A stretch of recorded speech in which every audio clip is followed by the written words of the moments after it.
Hey everybody, what is going on? I am Maximus Rex and this is Big Baby Reviews. Today is a special edition of Big Baby Reviews. It is our first kind of milestone on the channel. We've hit 250 subs just like a day or two ago. Many thanks to all of you who've subscribed and who are hopefully still enjoying the videos and still sticking along with the Big Baby Reviews adventure. Those of you who are watching videos and are not subscribed, I do invite you to do that and hit the button below. Really easy for you and really helps out the channel, helps us give us more visibility. So as promised, I said I'd do a special video, and you know, I'm about 120 videos in at this point, give or take. So I'm going to take the opportunity to show off some of my work, to be honest, you know, do a little bit of shilling.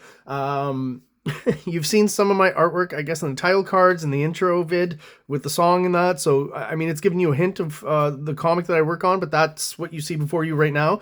Big Baby, Tales from the Id. Started off with that little tagline at the bottom there because it does relate to the story and the characters and all that. Eventually that fell off. I just, you know, keep it simple and marketable, I guess. I don't know. Artists, we're usually horrible at marketing. So, you know, anything I can do to get a little bit more attention, keep things simple and understandable, I guess, is to a certain extent the point of view, even though this, as you'll see, is a very odd comic. I have to be honest, and there's some weird stuff in there that obviously is not necessarily meant for mainstream appeal. So Big Baby itself is basically a series. I have 13 issues. On average, they are 12-page stories, 12-page issues, and there's two specials in there that are 24 pages, and then there are a few issues near the end that there are a couple more pages, 14 pages in one issue, like 12 I believe, and issue 13, the last kind of the first volume of Big Baby, is actually 30. I was aiming for 32 and I actually had to throw in some more pages, so I think it's 34 if I'm not mistaken. So that's, yeah, kind of encompasses the whole kind of volume 1 adventure of Big Baby, but it starts here. We're going to backtrack now, okay? We'll get to the comic, obviously, but I just want to give everyone the opportunity to see kind of all the steps. You know, you're not going to see all the steps, but some of the steps, at least, that got me to the point where I was actually able to produce this first issue. And that in and of itself is, for those of you who are creators out there making comic books, if you've, you know, doing it already or you're thinking about doing it, it's, you know, that first kind of, you know, publishable issue is a very kind of unattainable goal to a certain extent, or it seems like it until you start working on it, right? So that's basically the idea. So let's go through really quickly some of my comics history. So I've talked about it a little bit here and there on the channel with issues I've reviewed from my childhood and stuff. I got into comics very early on. My parents were pretty cool with buying me mostly European comics, French comics from across the pond. And here and there, I would be able to pick up some American comics and hang on to those. My mom kind of frowned on the violence in this one particular Batman issue that I've reviewed. You can check it out. It's one of my very early reviews. So she shied me away from that stuff, and I was reading more European stuff, but which is great too. And obviously, I drew and kept drawing all from the point where I can remember. I'm sure when I was like 1, 2, or 3 years old, I was already drawing. And through my teen years, early teens, prepubescent years, 10, 11, 12, really got into American comics, started collecting and stuff, and kept drawing, kept up the drawing. Always made comics all throughout that as well. Even as like 8, 9 years old, I was making little mini comics and stuff. I have some examples of those that, you know, I'll do another video at some point of childhood drawings. I always find that's an interesting thing to look at other artists showing off. It's always fun to see some of the tics and tropes already there when you're a kid, and I'll have some of that for another special episode at some point. Where was I going with this? So comics history, yeah. So I would make those comics as a kid in my teen years with my friends. Those who drew and stuff, we'd do stupid, rude comics, right, like people do, with lots of penises and vaginas and just lewd, rated R stuff for fun. Did that all the way through college, went to a visual arts program in college and then a visual arts program in university, and kept up on the comics, did all through, you know, my late teens into my early 20s. And at that point, decided to become a visual arts teacher. Did some extra university for that. And, you know, comics kind of took took by the wayside and were tossed aside, because at that point too, I'm a musician as well, so I was playing in bands, and I'd always been playing bands since I was 13, and that kind of took over, my creative need at that point, and comics took, as I said, just went away for a little bit. I would still collect and stuff. I would still draw. I would still sketch. At school, obviously, I was called to draw a lot. They asked the art teacher for images for posters and things like that throughout the school. And obviously, teaching, I was a very practical teacher. So, I'd have the big kind of paper pad and big Sharpie, and I would, demonstrate, obviously, the drawing techniques, which I have to be honest, my main interest is in comic books. I do have a art history knowledge and stuff like that, which, you work into the class to a certain extent, but it was all very practical knowledge on how to draw the basics, anatomy and perspective, right? Just what you need for comics. And generally,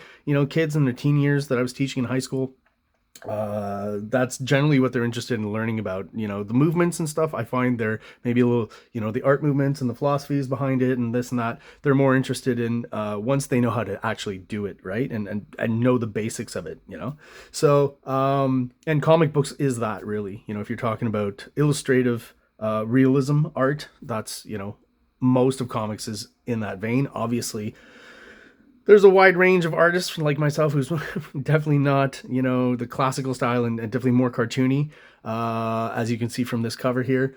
But that's, I guess, where I was at in my mid to late 30s. And I mention that because at that point, that's when I got back into making comics, or at least the idea came back that I should be making comics. And a few things, three things really coalesced to kind of push me to actually do it and start working on this. So somewhere around 2018, I saw the awesome documentary. If you're an artist, creative person, if you've never seen it, you definitely have to check it out. It's Jodorowsky's Dune, and I'm pronouncing that more English style, I guess, so everyone understands, but I'm sure Jodorowsky is actually Jodorowsky, but I'm going to pronounce it 10 different ways probably throughout this video, so it doesn't matter at this point. You know who he is. And if you haven't seen that documentary, it's great. It kind of explains real quick how Jodorowsky was set to make a Dune movie, and his vision was really crazy and out there, and he's a pretty special guy. He's part of the surrealist movement in art and movie and theater and stuff, so that's where he comes from. So, for sci-fi space stuff, he was, really pushing it and doing some out there stuff with Dune. Movie never came to fruition, but that documentary kind of talks about the creation of it and the coalescing of all that.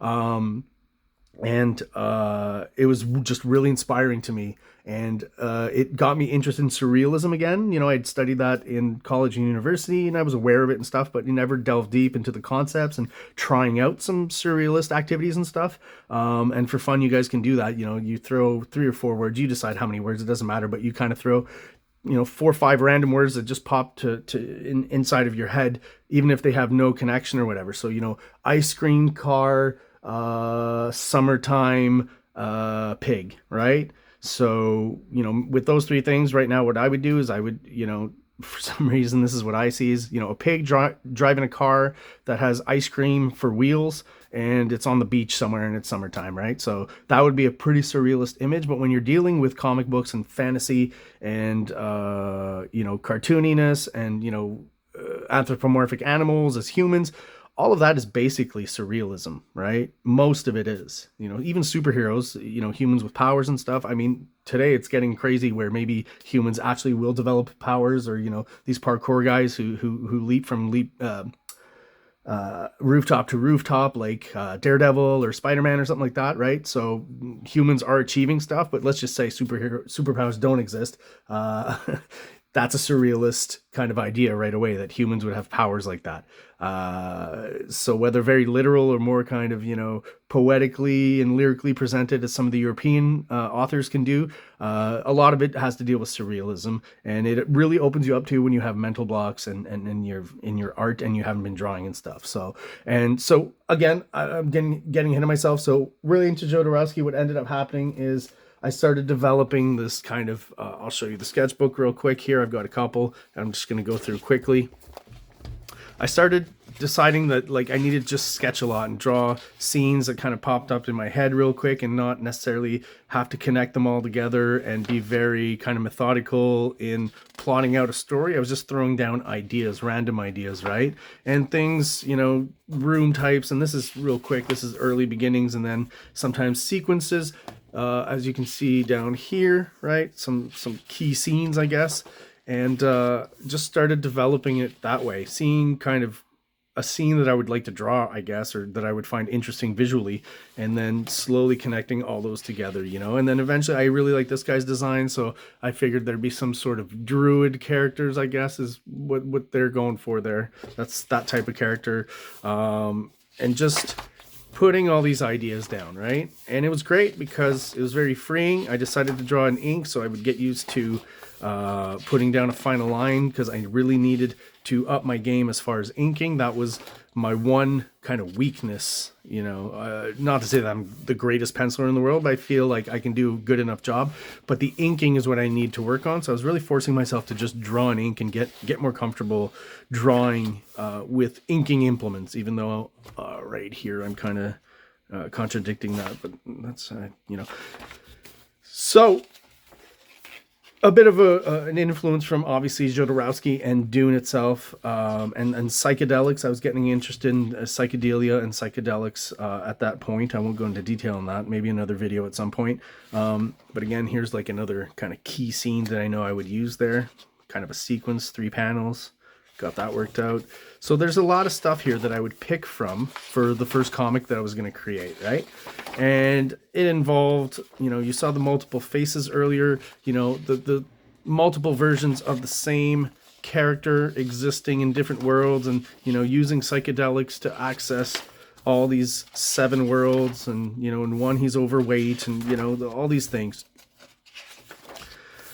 You know, I have ideas for giant whales that fly, and just the surrealist stuff really freed me, and just I would get weird ideas. This is more gruesome kind of stuff down here, some more sexual elements.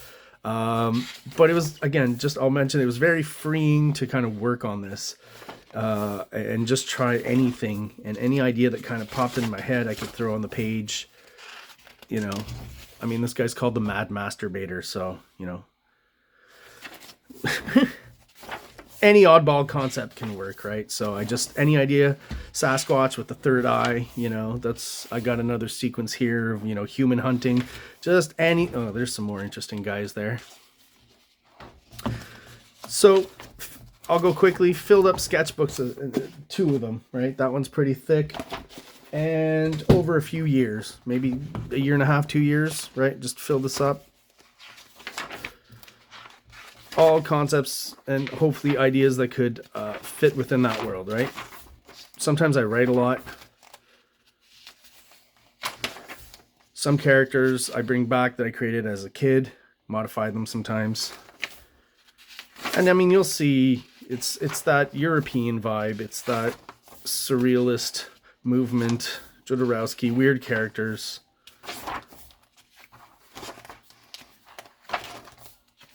Sometimes based on stuff from real life. I dressed up as a mime at Halloween at school once, at work, and just did not talk the whole day and acted like a mime.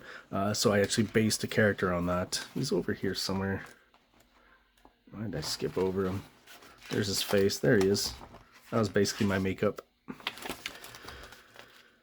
Oh, there we go.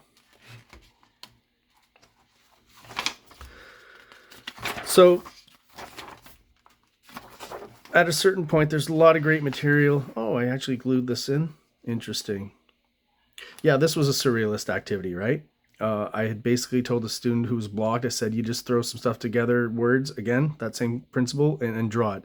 So, you know, she seemed to think it was impossible. So I said, you know, hovering Buddha over a bunch of midgets, right? And I basically drew that. And in a funny way, it's one of my favorite drawings. This is pretty cool. You know, and I'm seeing some of the stuff and oh yeah, I remember this sequence. Son kills the father. Anyways, I won't get too much into this because there's a lot of work behind it, and at some point I will do this comic that I dub Epica for this, at least as a working title. But what happened is that became way too overwhelming a project. 7 worlds, 7 books, 7 miniseries. I don't know. That's like, I'm going to be working on this for the next like 12 to 15 years of my life. So that just didn't seem feasible or realistic, really. So in 2019, I came upon a little channel called Cartoonist Kayfabe. I'm sure some of you who are watching this know about it for sure. And I kind of caught them in the early days of their channel, and they were doing wizard reviews. It was off to the side on the right, and I saw Wizard Magazine. I was like, oh, I remember Wizard Magazine, right? It had a bit of nostalgia there, so checked it out. I thought the guys were insightful and interesting in the reviews, and then the channel kind of grew slowly, but COVID also rolled around, and they sent us home. And rather than kind of sit around, I did it for maybe a day or two, but I felt kind of bad if they were going to, keep us at home. I needed to take that time, that extra work time, to work on some productive stuff. So starting to make comics again and getting into better shape. I'd kind of let myself go at that point. So starting to exercise, some exercise programs at home, and starting to actually make my own comic, right? And what really pushed me over the edge is during that time, early 2020, Tom McFarlane had an interview where he talked about, his competition and comics making. And he's like, if you want to make comics and you're not making comics, I'm going to encourage you not to make comics, right? I'm paraphrasing, but that's basically what he said. So he doesn't have to compete with you, is what his point was. So, it's a weird bit of what is it, negative reinforcement, but I didn't take it that way, and I was like, yeah, he's right. If I don't do it, nothing's gonna happen, right? So ultimately you're like, you got to do it. So that's when I slowly started elaborating the concept for Big Baby, right? And what I originally wanted, again, is to keep it simple. It was kind of a Dr. Jekyll, Mr. Hyde concept, so it's slightly autobiographical, excuse me, but also surrealist. And, there's a bit of superhero tropes mixed in with some just really crazy, zany madness sometimes. Some things maybe don't have to make literal sense, but again, I had been recently, again, very influenced by surrealism, so there's a lot of that in here. So what I actually started out with, if we want to talk about the designs real quick of Big Baby, I can't find the original sketches, but luckily in issue 3 of the run, the Christmas issue, I included those designs from my sketches, my original sketches. So here you get a sense of where I was going. Originally, it's maybe more of an image-looking character, and then I decided to pull back. I wanted the character to feel a little more classic, like he'd existed maybe since the beginning of comics and animation stuff in the 20s and 30s. So you simplify stuff. Originally, I didn't want the nose. I really respected both artists and their creations that I feel somewhat influenced this, somewhat a lot, I would say, have influence on this original Big Baby design, kind of my first drawing of him. There's a lot of the Max and Pitt there, no nose, the face either tattooing or paint, and the hair, even though here it's kind of a Hare Krishna bun more so than Pitt had, but I do see the influence there. So I had to bring it back less into a specific time like the 90s and more into kind of a classic mode. Whether or not I succeeded, I don't know. So I was really kind of stuck to the idea of not having to draw the nose, because noses are hard to draw from different angles. So I was really trying for that, but then eventually, if you look at the other page, I did eventually settle on, well, yeah, he does have to have a nose. Still very exaggerated here. He will get a little more toned down. As you can kind of see his face here, right? That's more of a kind of final version of Big Baby. Trying different expressions, obviously. And then, this kind of look when he's not all teeth is pretty close to what he looks like throughout the series as well.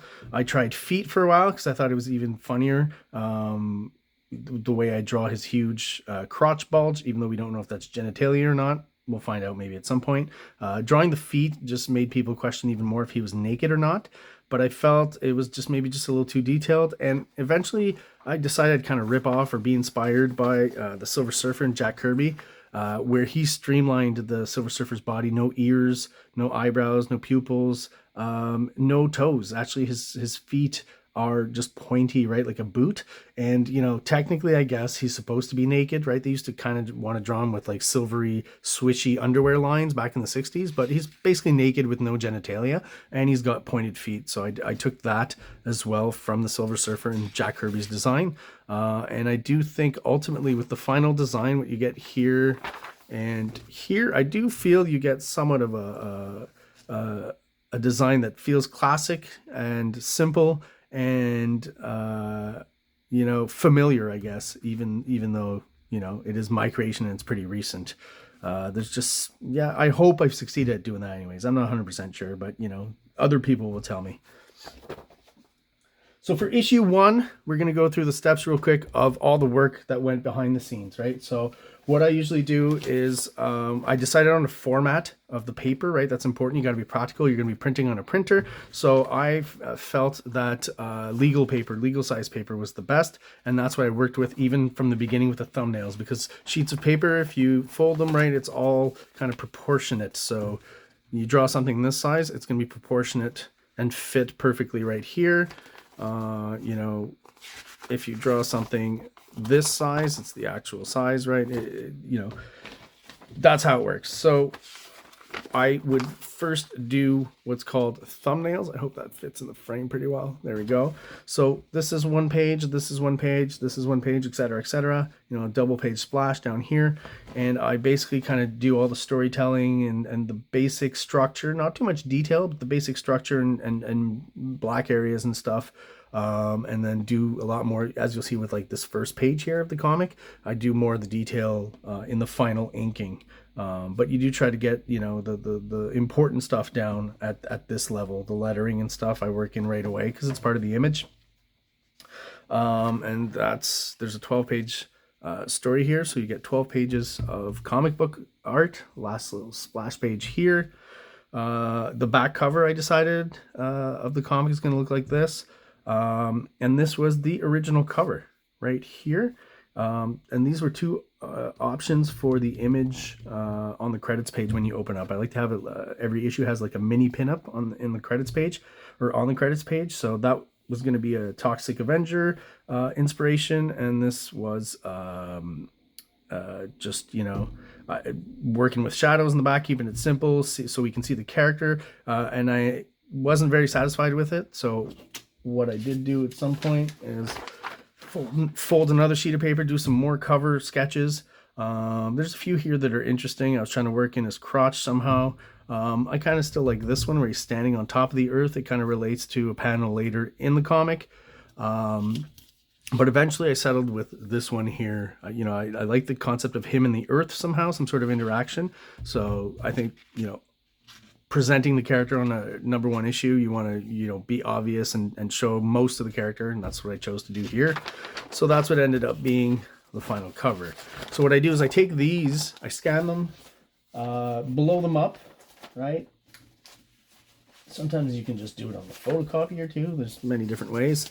And for example, you know, when I drew this original cover, this is the blow up of the thumbnail. Then I have a light table. I throw a Bristol board on top of this, and I go straight to inks. And do I have the final cover here? I'm sure I do somewhere.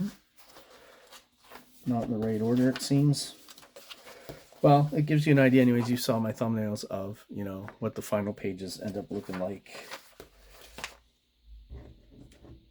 And trust me, there's a ton of white ink on this. These first few issues, I really learned to use the white ink, and at first mostly for corrections and then later on as texture work and stuff. But these first few issues, there's another original page. And I had also practically decided to draw at the scale of the comic just for ease's sake originally. Later on in the series, I did more traditional size art, a bit bigger, twice up, whatever you want to, I'm not sure what to call that. So you can see here, you know, I'm pretty close to most of it. It just, when it comes down to the shading and the texturing, obviously I work it out a little bit more when I do the inking here. And I mean, overall, I'm pretty proud of this first issue in the original art. But, you know, there's a few things as we go through the comic. There's another double page splash. As we go through the comic, I'll point out what I think are some of the strengths and some of the weaknesses, right? You know, did a little ad there. That's going to be in the first or second issue. I'm not even sure if I used it for this one, right? Sometimes there's stuff you draw up that you don't actually even use. So that's kind of that first part there with the thumbnails. The original art, right? We've got lots of starts and stops, doing some print tests on my printer. settings, where there's gray, where there's not. You know, I had to do a lot of tests to figure out the right kind of calibration to print, you know. Here's another test here. Not perfect. There's something wrong there with the resolution. Don't know if you can see that on the camera. So a lot of false starts there. A few more things real quick. A guide. I just took a bunch of sheets of paper, right? Because the comic is actually printed with 2 pages on one side and 2 pages on the other. So you have to, at first, you know, create a guide to make sure you don't get messed up. I'm sorry, that's upside down. In the order where pages should be and how you should be printing it, because this is all done with a printer but manually by me, right? So I print up all the sheets and then I fold them, I assemble them, I staple them, and I trim them as well. So it's all handmade. Some just process stuff, a mask I did to create some splatter background on the last page. We'll see that in the comic. And just real quick, you know, some ink tests and some you know, maybe poster art or whatever I was thinking, marketing art, and I just didn't finish it, right? At this point, I was very, very conscious of my horrible inking. It has gotten better, but at this point, I don't feel I could use this kind of inking. I was not doing a good job, for my tastes anyways. And as I said, there's a lot of stuff you have to plan out. You got to plan out lettering and logos and stuff. So I, you know, printed out some fonts I kind of liked and modified for the final kind of look up here. This is the Matrix kind of basic idea for the credits page, which we're going to see when I open up. And all the kind of lettering tests and size tests here, right? There's a whole bunch. I'm not going to go through all of them. You can see that stack. And that's all before I've actually, you know, produced this comic. And the lettering takes a long time too. To now bring you to the actual comic so we can have a look inside. All right. You've seen enough of the cover. I've told you talked about the process behind it. Just a nice, you know, I do like the Kirby crackle I did in white. That came after. I kind of, you know, worked in the black background. Then I decided to add some white, use the white medium to contour him in white. And then I was like, oh man, wouldn't it be cool if some ripply energy was coming off of him? And that's how that worked out. So I don't think that was, maybe it was in the original sketch. I'm not 100% sure, but that's how it worked out, I think. So there you go. As I said, the design for the credits page, eventually I would go full digital with the lettering and make this all digital, but this is all by hand for the first issue. If I'm not mistaken, it's all like one page, possibly. I combined them somehow. I don't remember. All right, so kind of a Dr. Jekyll, Mr. Hyde. We've got Dr. Jekyll here. And yes, even though he doesn't share my name, he is basically my avatar in this comic, right? As I said, it's autobiographical, but very crazy and surrealist. So I do start with, as most artists do, situations from my own life. And the whole point of this comic was, again, the fact that we were during the pandemic, and I personally and philosophically was very much opposed to a lot of the measures the government were implementing on the population here in Canada, and I know across the world, in the United States as well. Most countries, right? I think all countries had some sort of effect from that. And this was my way of kind of venting against that. You know, when I decided on this kind of 12-page format, I was like, you know, I'm just going to start with a simple concept of, you know, things that are frustrating me in my life. And that's where this story came from. So the idea here, it's not specified. I'm not specifically mentioning, you know, any specific elements related to the whole pandemic. But it's definitely hinted at, right? If you remember and know what happened, you will see the parallels, right? And so we've got the officers here. This page took forever. My first page for this comic, tons of insecurity, lots of overdrawing, I guess, but I still do kind of enjoy it. I think the perspective works pretty well. The environment and stuff, you know, it took time. I put some time into this page. These characters were drawn right on the page. We didn't have that in the original sketch. I may have taken out some of the lines here on the helmet and kept it light, like these elements here. That would maybe make a bit more sense. But overall, I think it's a pretty good page. I enjoy it. So yeah, being in cuffs and being taken to a cell here, right? And that's what's going on here. We've got a bit of authority, you know, being creepy here, slapping him on the butt. as I said, you know, this is kind of, some stuff in here can be uncomfortable for some people. I kind of go for uncomfortable, I guess, for a lot of this comic. I think overall, you know, the goal really was, again, to not care about what anyone thinks or try to be mainstream or anything. I mean, this cop has the sniffles, right? He's just got snot constantly coming out of his nose, and that's all he basically says throughout the comic is sniff. This guy's, you know, spitting in your face and, you know, giving you shit and telling you to get into the cell. So that's basically what's going on here, right? McFarlane inspired kind of noodly art here. I do see a lot of overdrawing with some of this, you know, hatching and parallel lines and whatever. But overall it's charming, I guess. I don't know if these are my favorite pages because still I'm drawing this first issue. I drew in sequence too. Right now I do different stuff where I jump around and draw the pages with more panels first and then keep the splashes for later when I'm producing an issue.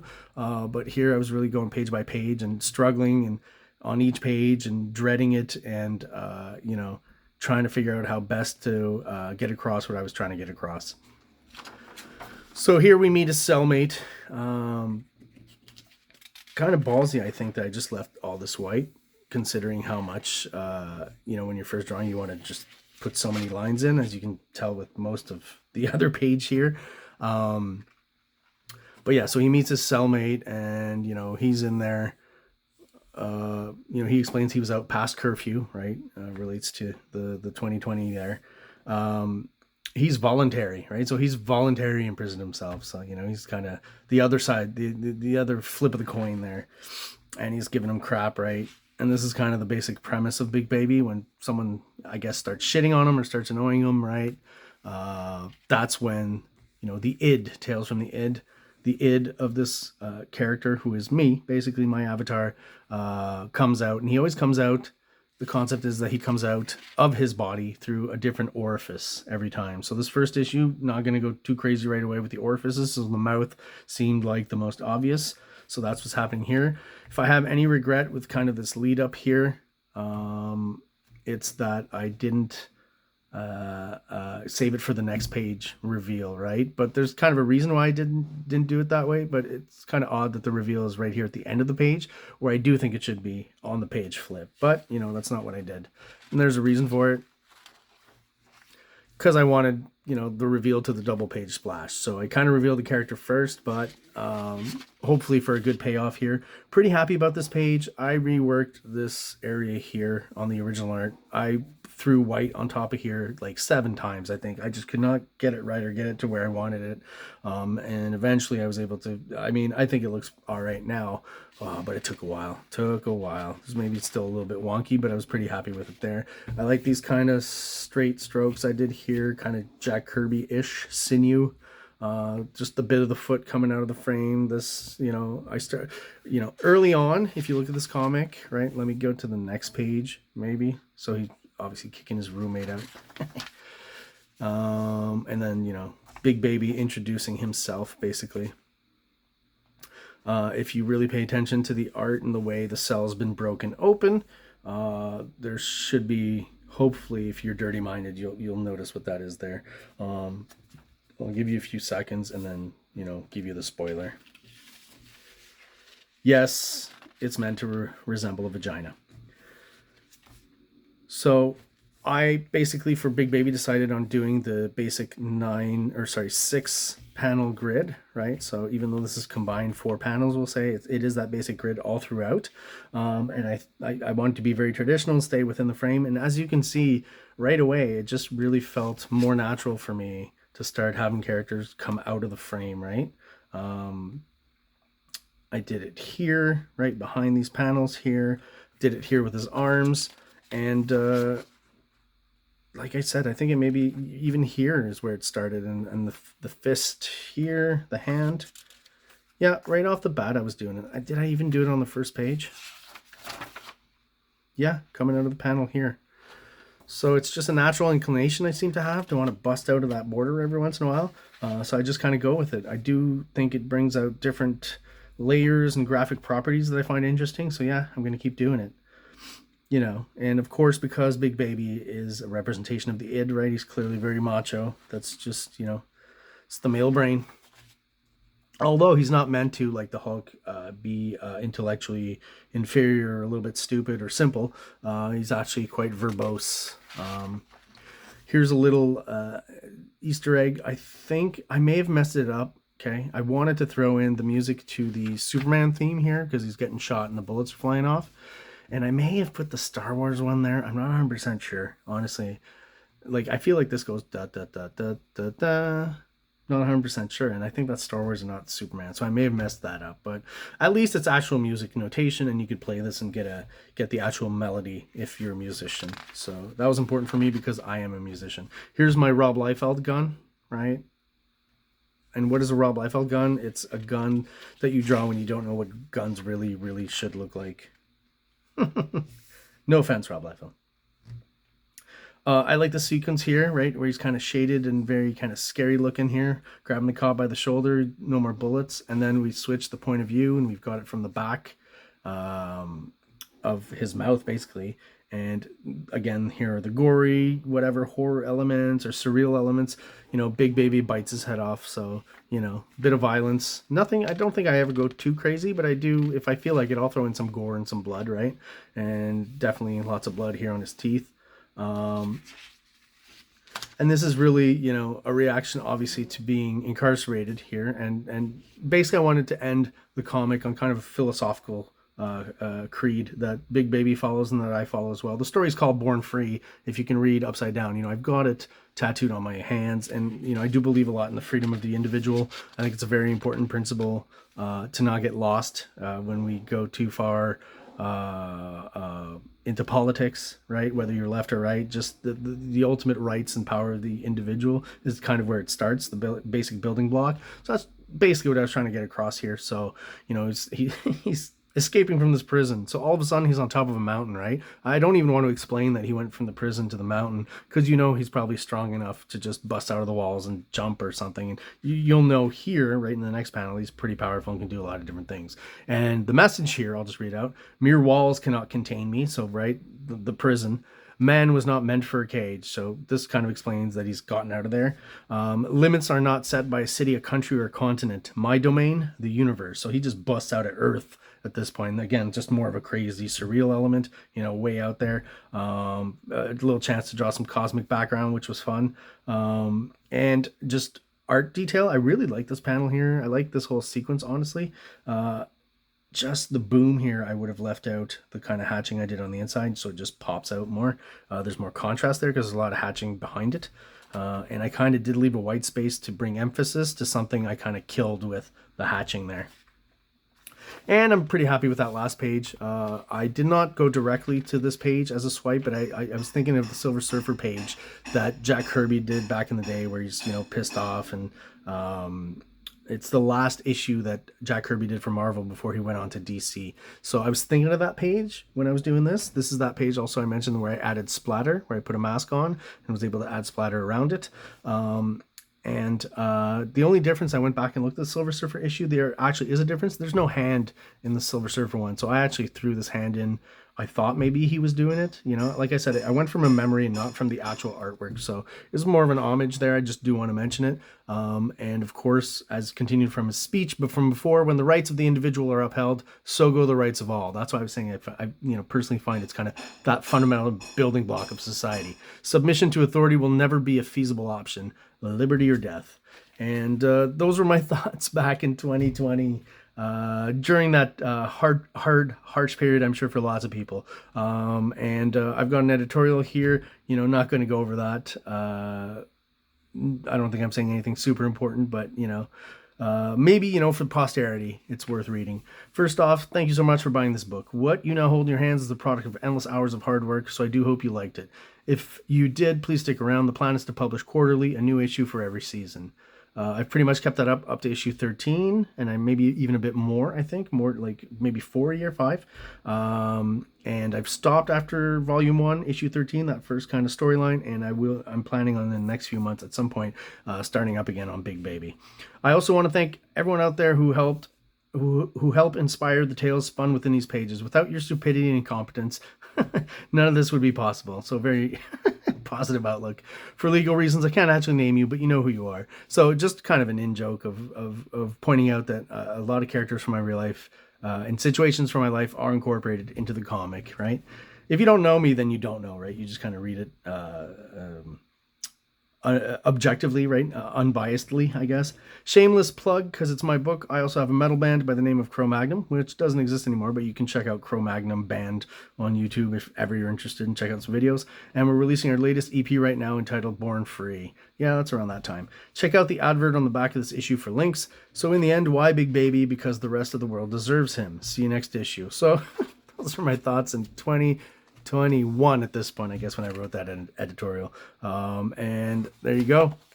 That is, oh, and the reason why you don't have the ad for the Cro-Magnum album on the back here is because when I published this,